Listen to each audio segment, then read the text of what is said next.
Important विषय था कर्मचारियों की तरफ से कि हमें अश्योर्ड अमाउंट एक चाहिए, जो बहुत लॉजिकल और वाजिब रिक्वायरमेंट था।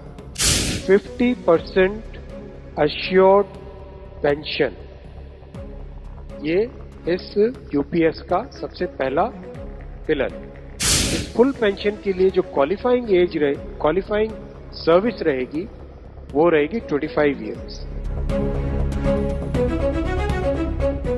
केंद्र में एनडीए के बलबूते पर तीसरी बार बरकरार बीजेपी की मोदी सरकार ने सरकारी कर्मचारियों को एक नई स्कीम की सौगात दी है।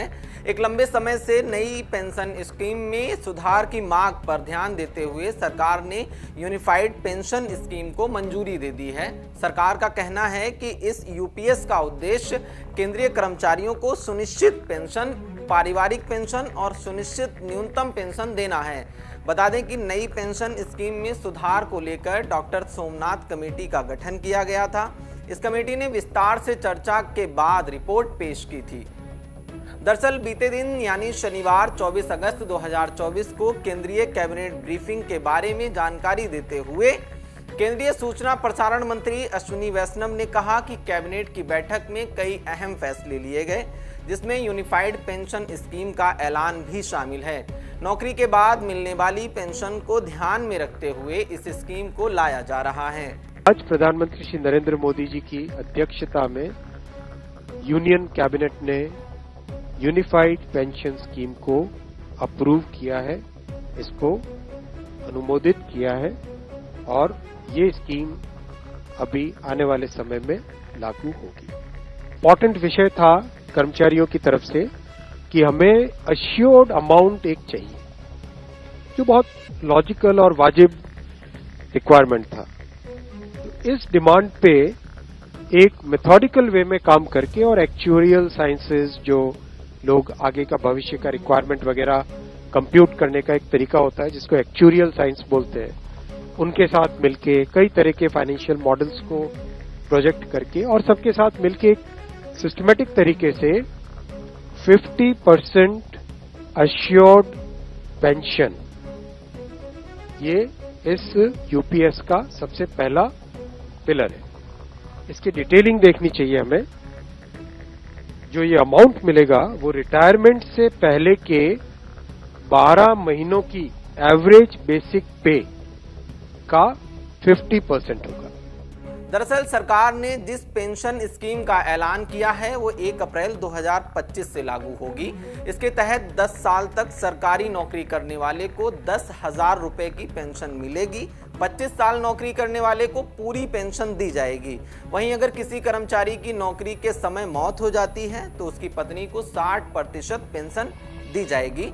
अगर किसी कर्मचारी ने 25 साल तक काम किया तो रिटायरमेंट के पहले आखिरी 12 महीने के औसत वेतन का कम से कम 50% पेंशन के रूप में मिलेगा।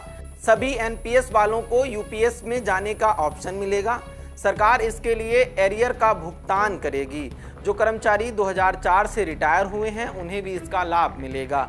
केंद्र सरकार ने यह भी कहा है कि अगर राज्य की सरकार यूपीएस को लागू करना चाहती हैं तो वो भी इसे लागू कर सकती हैं।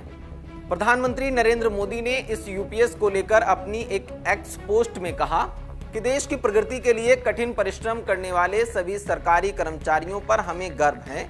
यूनिफाइड पेंशन स्कीम यानी यूपीएस इन कर्मचारियों की गरिमा और आर्थिक सुरक्षा को सुनिश्चित करने वाली है। ये कदम उनके कल्याण और सुनिश्चित भविष्य के लिए हमारी सरकार की प्रतिबद्धता को दर्शाता है। अब थोड़ा सा ये भी जान लेते हैं कि यूपीएस, एनपीएस और ओपीएस में मूल अंतर क्या है। देश में पेंशन को लेकर अब तक 2 योजनाएं थीं, ओल्ड पेंशन स्कीम यानी कि ओपीएस, न्यू पेंशन स्कीम यानी कि एनपीएस और अब तीसरी होगी यूनिफाइड पेंशन स्कीम यानी कि यूपीएस।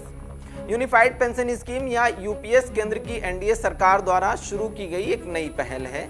ये ओल्ड पेंशन स्कीम की ही तरह काम करेगा और साथ ही इसमें न्यू पेंशन स्कीम से भी कुछ जरूरी बेनिफिट्स शामिल किए गए हैं। न्यू पेंशन स्कीम 2004 में अटल बिहारी वाजपेयी सरकार ने लॉन्च की थी।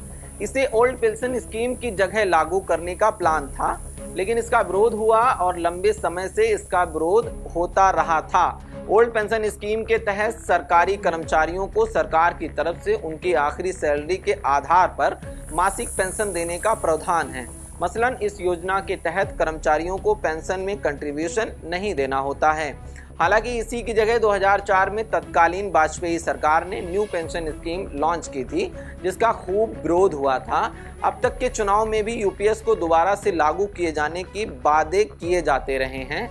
अभी का विवाद क्या है ये भी जान लेते हैं। तमाम विपक्षी नेताओं सहित देश के कई कर्मचारी संगठन यूपीएस को भी नकार रहे हैं और इसकी जगह वो ओपीएस यानी कि ओल्ड पेंशन स्कीम को लागू करने का सरकार पर दबाव बना रहे हैं।